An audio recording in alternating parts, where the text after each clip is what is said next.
So in this lesson, Teresa's going to help me explore the issues in poorly executed parries, specifically those in which we're holding our opponent's weapon in the parry. This happens a lot, especially at the novice level, and as we're trying to break into more intermediate level of fencing. But that's where when you parry, you're still holding the other person's weapon. You're extending your arm, you're using a lot of power and force to hold their weapon, and you're no longer free to riposte against your opponent. So that's what we're going to look at in this lesson. Before we get started, I want to look at why we do these kinds of parries. Now, generally speaking, these parries happen because we're ignoring. We've completely disregarded the convention of right of way, the rule that governs foil fencing. So, what do I mean by that? It means if you parry, as demonstrated here, if I parry, I have right of way against Teresa. That means if she tries to hit me and I hit her, I get the touch. If she attacks me and I don't parry and we both hit, she gets the touch.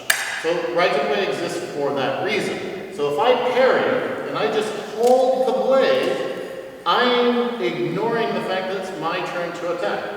So if we're both on guard, and Teresa lunges, and I'm just doing this, and whatever I'm doing is obsessing over just keeping this blade away from hitting me, I can't make a riposte. I'm attacking her blade more than I'm attacking her. So this is me preoccupied with, I don't want to get hit, as opposed to realizing, oh, it's my turn. I get to make the hit. So,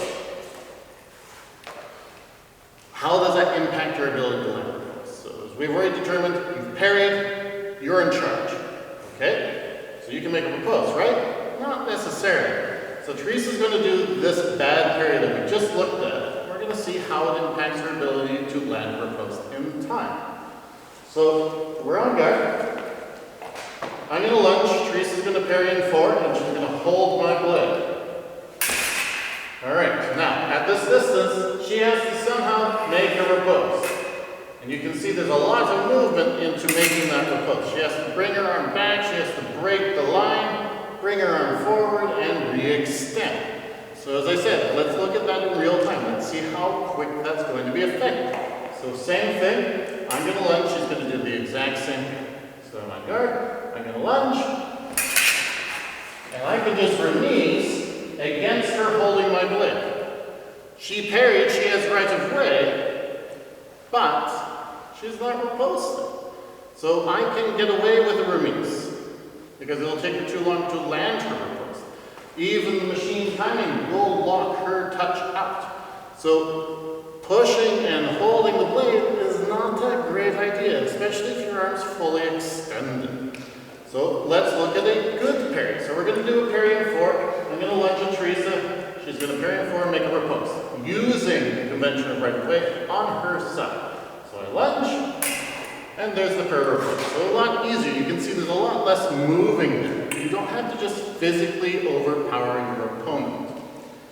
Now, does that mean there's no instance where you have to hold your opponent's blade? Of course not. There are options available to you, and we'll look at those next. So while we've established that holding your opponent's blade is a really bad idea for a parry, I'm going to show you an exception where you can do it while holding your opponent's blade, but how to do it properly. Now, in this instance, I'm going to get Teresa to attack. I'm going to make a parry in position 6, and I'm going to hold her blade. So she's on guard, she's going to lunge, and you can see I'm holding her blade the entire time. But you can see while I'm holding it, I'm extending forward. This is going to be in opposition, or it can also take the form of a bind.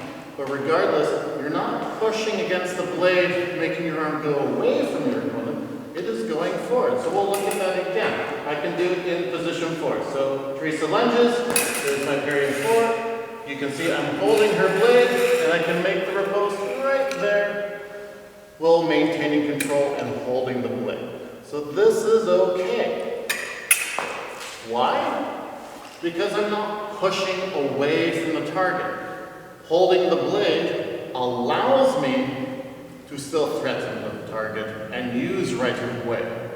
If I'm defending myself, it doesn't work. So again, if we're on guard, and I parry, and all I do is push the blade away from me, and she lunges, I'm in the wrong position. This is not a good parry. I'm putting way too much effort there. If I come back and I make the parry to her back, she's just going to parry in 6 and stop me. And then we're back into the same problem. I won't be able to land riposte in time. So, let's backtrack a little bit. Why do we parry like this? We're preoccupied with getting hit, we're defensive, and we're stopping the attack. But what we're forgetting is that the parry, stopping the attack, is the foundation, the setup for how we start our own attack. So if we're holding the blade, we have to make sure we're doing so in a way that allows us to hit. Whether that is an opposition or as a bind. If I'm here and I'm parrying in 4, you can see the extension is still going forward while I'm holding the blade. Same thing in position 6. I'm here, I'm extending towards you while I hold the blade. So no matter what, you have to make sure that whatever you're doing in relation to your opponent's blade is servicing how you're going to land a riposte. A parry where you use your arm and you're pushing away from the target is not very